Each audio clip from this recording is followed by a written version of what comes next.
कोई यहां दास नहीं है, यहां केवल स्वामी का ही स्वामित्व है। और हमारे स्वामी किसी को दास बना के नहीं रखते।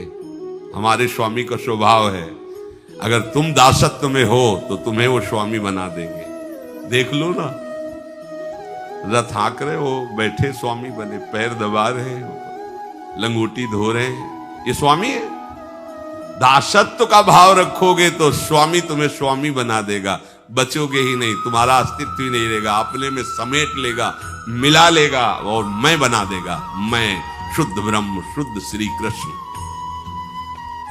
आत्मसमर्पण नहीं कर पा रहे हो, आत्मसमर्पण केवल बातें बना रहे हो, हम शरणागत हैं, हम आपके हैं, नहीं कर पा रहे। अन्यथा सब के सब साधन निरर्थक हो जाएंगे यदि आत्मसमर्पण नहीं हुआ। शास्त्र है, बहुत बढ़िया चांस है। कैसे?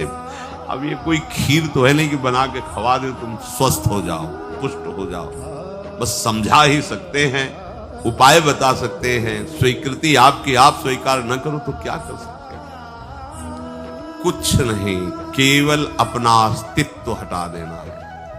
जोई जोई प्यारो करे सोई मुई, परमानंद में मगन। नहीं मान रहे, हमें तो बहुत आश्चर्य होता है कि आज्ञा स्पष्ट रकील खींची हुई, इधर नहीं जाना, पर वो कह रहा है कि तुम्हारी एक नहीं सुनेंगे। तुम कहोगे नहीं जाना, तुम इधर ही रहेंगे। अब हम कैसे कह सकते हैं? इसीलिए भगवान के अवतार हुए, महापुरुषों के अवतार हुए, पर अपने लोगों का कल्याण नहीं हो पाया, क्योंकि हम लोग ऐसे ही हैं कि इधर जाना नहीं तो उधर ही खड़े रहेंगे, हम इधर आएंगे। ये स्वभाव उल्टा आसुरी भाव। जिन्होंने प्रभु के अनन्य प्रेमी अकिंचन भक्तों की चरण कमलों की धूल से अपने को नहला दिया है। एकांतिनाम भगवतस् तदकंचना नाम पदारविंद रजसा लुप्त देहिनाम स्यात्। बड़ी भारी बात। एकांति नाम, जो भगवान के चिंतन में निरंतर डूबे हुए हैं, उन महात्माओं की चरण धूल में जिसने अपने को स्नान करा लिया, वही आत्मसमर्पण कर पाता है। अब आप धूल ही ढूंढोगे कि भैया स्नान करना है धूल से। धूल का तात्पर्य है आपको अत्यंत दैन्य होकर उनकी आज्ञा में रहना है। देखो, हम जो बात कह रहे हैं उसको अंतर से समझो। धूलि का तात्पर्य लौट जाना नहीं कि अभी लौट गए तो तुम्हारा आत्मसमर्पण हो जाएगा। धूलि का तात्पर्य है कि चरण धूलि मतलब चरणों के एकदम नीचे है वो। चरण धूलि चरण पड़ने पर नीचे ही तो रहती है ना। अर्थात तुम इतने दैन्य हो जाओ कि उनके चरण तलवे हो। तुम्हारी कोई भी इच्छा, कोई भी बात कुछ नहीं, उनकी बात है, उनकी आज्ञा है, उनकी इच्छा है। इससे हो क्या हो जाएगा? हरीक से आत्मसमर्पण, प्रियाजू से आत्मसमर्पण।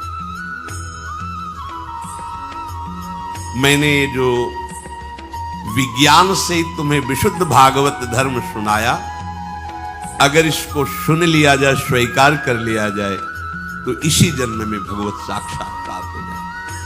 भगवान कह रहे हैं इसे अभ्यास से स्वीकार करो, चित्तवृत्ति को नाम में लगाओ। देखो, प्रारंभ में हमने देखा है, इसलिए आपको बता, प्रारंभ में नाम यहां से नहीं चलता है। प्रारंभ में यहां से विषय चिंतन चलता है और नाम को चलाना पड़ता है जिह्वा से। अब चूंकि अपने लोगों को महापुरुषों का संग प्रारंभ से ही मिला, ऐसे भजनानंदी, तो ऐसे संस्कार डाल दिए कि जीवन का लक्ष्य ही एक बन गया कि केवल भजन ही करना है। जो पहले, सबसे पहले गुरुदेव भगवान संन्यास में मिले, पूज्य स्वामी श्री गणेशाश्रम जी महाराज, तो वो बड़ा दुलार करके ही कहते कि बच्चा, अगर साधु बनने के लिए आए तो एक ही बात केवल है, हर समय भजन चलना चाहिए। और आप भी वो लंबी वाली गौमुखी लेकर के हर समय एक बार केवल फलाहार पाते थे। संतों का बड़ा नियम होता है, और फलाहार में वहां सेव संतरा अंगूर मिलते नहीं थे देहात के, तो वहां कोई आलू उबाल, और उनका नियम था जैसे मिट्टी का पात्र या नारियल का पात्र ऐसे किया, और आपने पूछा स्वामी जी डाल दे, पात्र उल्टा कर दे। नहीं, अगर पात्र से रखा है आप डालते चले जाएं, जितना डाल दे, 2 किलो 4 किलो जो भी डाल दे पाले। एक डाला आलू डाली गुड़ स्वामी जी और डाल दे, बस हटा ले, पूछेंगे, कभी कहेंगे नहीं कि भिक्षा पालो, बिल्कुल हर समय शांत। कोई ले आया कि स्वामी जी भिक्षा, पात्र रख दिया तो स्वामी जी डाले, पात्र पलट गया। एक बार 24 घंटे मिले, हर समय भजन प्राण, उनके चरणों में ही लौटने को मिलता, उन्हें वहीं रहने को। बस उठ बच्चा, रात के 2 बजे, उन्हीं की कृपा से संस्कार बने, भले बीमार रहे, भले कैसी परिस्थिति, 2 बजे खत्म। नींद का कोई आवेश नहीं, प्रमाद की कोई गुंजाइश नहीं, पूरा जीवन हो गया उन्हीं की कृपा से। 2 बजे उठ बच्चा, ले माला, बैठ जा, नाम जप कर। और बच्चा जब तक आराध्य देव की झलक ना मिले तब तक नाम जप सार्थक नहीं माना जाता। नाम जप करते करते आराध्य देव झलकने लगे तब माना जाता है नाम जप सार्थक हुआ। पूज्य श्री सदगुरुदेव को आज्ञा, जब निज मंत्र दिया, कुछ दिन बाद पूछा निज मंत्र कहां से चलता है? यहां से चलने लगा। महाराज यहां का तो अभी अनुभव नहीं किया, अभी तो आज्ञा चक्र में ऐसा लगता है कि राउंड में घूम रहा है आज्ञा चक्र। यहां से, यहां का तात्पर्य होता है एकदम मानसिक शांत, हृदय से चल रहा है। अब भजन करना थोड़ी है, वो तो चल रहा है। अब आज ही आप शुरू कर दो कि हृदय में, तो 1 मिनट के बाद वो भगा देगा, संसार में घूमते रहोगे, कुछ नहीं हाथ लगेगा। प्रारंभ जवान से करो, ओठ बंद और निरंतर अभ्यास। बहुत बढ़िया अवसर है। मंत्र न चले नाम चला लो, नाम न चले तो 84 ही गुनगुनाने लगो। बिल्कुल अवसर मत दो, जैसे दुश्मन नीचे गिर पड़ा है, आप ऊपर चढ़े हो, अब उसको ऊपर आने का अवसर मत दो। ऊपर आने का अवसर दिया तो अब आपको ऊपर आने का अवसर दुश्मन नहीं दे पाएगा। ध्यान रखना, एक बार अगर अब मन चढ़ गया आपके ऊपर और मनमानी आचरण करा लिया तो आपको भजन लायक नहीं रखेगा, क्योंकि वो समझ चुका है कि तुम ऐसी जगह पहुंच चुके हो कि अगर अब हम इसको हरा ना पाए तो मुझे जिंदगी भर इसका गुलाम बनना पड़ेगा। मन ने देख लिया है कि अब हम मारे जाएंगे, अब मुझे मरना पड़ेगा, तो वो आखिरी कोशिश करके आपका नाश करेगा। बस आप सावधान हो जाओ। इस समय आपके घुटने उसकी गर्दन के ऊपर है, ऐसा समझो, क्योंकि सदगुरु आश्रय, संत आश्रय, सत्संग, नाम धाम आश्रय, अब वो विचलित हो रहा है, भड़बड़ा रहा है। कोई तो मिले ऐसा, थोड़ा तो हमें जीवन दान दे, क्या विषय भोग, थोड़ा तो मुझे विषय सेवन करने को मिले। चूक कर दी तो फिर गिरा देगा। परमहंस श्री ओंकारानंद सरस्वती जी ले जब बिल्कुल नई अवस्था में सामने उनके गए तो उनका, अच्छा बच्चा, बड़े भाग्यशाली हो, वैराग्य मार्ग में आए हो, पर ध्यान रखना, एक सांप को जब बंदर पकड़ता है तो बोले ऐसे ऐसे जड़ में रगड़ता है, फिर देखता, सू तो नहीं बोला, फिर रगड़ता है, और वो मरने पर भी रगड़ता ही रहता है कि कहीं इसमें जान न। बोले बस ऐसे ही साधु को, साधक को, उपासक को अपने मन को रगड़ना है। राधा वल्लभ श्री हरिवंश, राधा वल्लभ श्री हरिवंश, राधा वल्लभ श्री हरिवंश।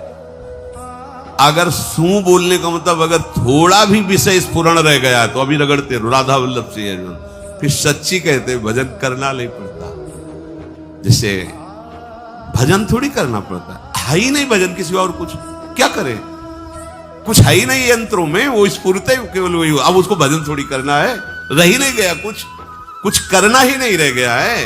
हंस रहे, खेल रहे, बात कर रहे, खा रहे, पी रहे, चल रहे, ठाड़े बैठे परे उताना, कबीर काहे हम राय ठिकाना, हर समय। पर वो स्थिति प्राप्त करने के लिए निरंतर अभ्यास की आवश्यकता है। श्री भगवान कह रहे हैं कि परमम पुरुषम दिव्यम याति पार्थानुचिंतयेत, जो मेरा सदैव चिंतन करता रहता है, दिव्य परम पुरुष का साक्षात्कार उसको अपने चित्त में ही हो जाता है। चित्त स्थान भगवान वासुदेव का है। शरीर छोड़ने के बाद नहीं, शरीर रहते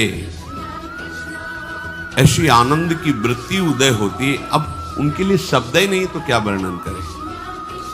ऐसी आनंद की उसी आनंद में वो आनंद समुद्र प्रभु प्रकाशित होने लगते हैं। पर उस आनंद में जहां आपका थोड़ा प्रवेश होता है, आप उलझ करके विषय की तरफ चले जाते हैं। ध्यान देना हमारी इस बात को, ये अनुभवगम्य बात कहते हैं। जब आपको भजन का थोड़ा आनंद मिलेगा तो आप थोड़ा निश्चिंत जैसे होते हैं, उसी समय मन आपको विषयों में फंसा देगा। जब आपको भजन का अभ्यास बढ़ने लगे, आनंद मिलने लगे, तो आपको उदासीनता बढ़ानी है, हंसना नहीं है, लोगों से मिलना नहीं, खेलना नहीं है, क्योंकि इस समय चढ़ाई का है। आनंद स्फुरित होने लगा, बचाओ, बिल्कुल आसपास से सुरक्षित हो जाओ। वो आनंद ही आपको ऊपर ऐसी स्थिति में ला देगा जहां ये विषय नहीं ले जाएंगे। भगवान कह रहे परमम पुरुषम दिव्यम याति पार्थानुचिंतयन। जो निरंतर अभ्यास चिंतन का करता है, उससे चित्त में ही भगवत साक्षात्कार हो जाता है। अगर आप सावधान नहीं रहेंगे, चिंतन सही नहीं रहेगा आपका, तो किसी भी अवस्था में ये विषय चिंतन छूटने वाला नहीं। अभी हमारे पास अवसर है, अभी हमारे पास समय है, चूको मत। ये बहुत सूक्ष्म लड़ाई है, ये कोई बाहर के लाठी डंडा गोली वाली लड़ाई नहीं है, ये अंतर की लड़ाई है। इसमें बड़े बड़े हार जाते हैं। अगर कोई जीत पाता है तो एकमात्र भगवान को समर्पित चित्त वाला जीतता है। हमें लगता है आपको बढ़िया समर्पण का अवसर है। अब आपको ये जो मना किया जाता है, उन विषयों का भोग करते हैं, विषयों का सेवन करते हैं, तो फिर ऐसा लगता है अब हम नहीं कर पाएंगे, हमारे पास कोई चांस नहीं रह गया कि अब आपको संभाल सके। इसलिए आप सहयोग कीजिए। ये बाहरी आनंद 4 दिन का है, मान जाओ, बाहरी आनंद।